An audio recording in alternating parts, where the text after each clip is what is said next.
এলাকায় যার যার এলাকায় একটু খোঁজখবর নিয়ে দেখতে পারেন যে জামাত ইসলাম ছাত্র শিবিরের পোলাপান সবাই মেধাবী।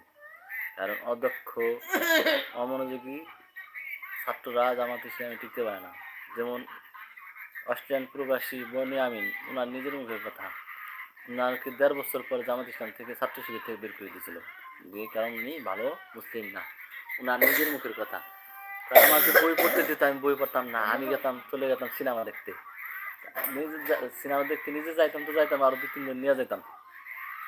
তো কয়েকবার ওয়ার্নিং দিছে দেখে ঠিক হয় না, পরে সংগঠন থেকে বাদ দিয়ে দিছে। ভালো লোক ছাড়া এই সংগঠনে কি টিকতে পারবে না। কারো যদি ইচ্ছা না থাকে যে না আমি ভালো হব না, আমি কাজকর্ম করবো না, কয়েকবার দেখবে, ওয়ার্নিং দিবে, আপনি ঠিক মতো কাজ করেন। যেমন রিপোর্ট পেশ করতে হয় প্রতি সপ্তাহে একবার।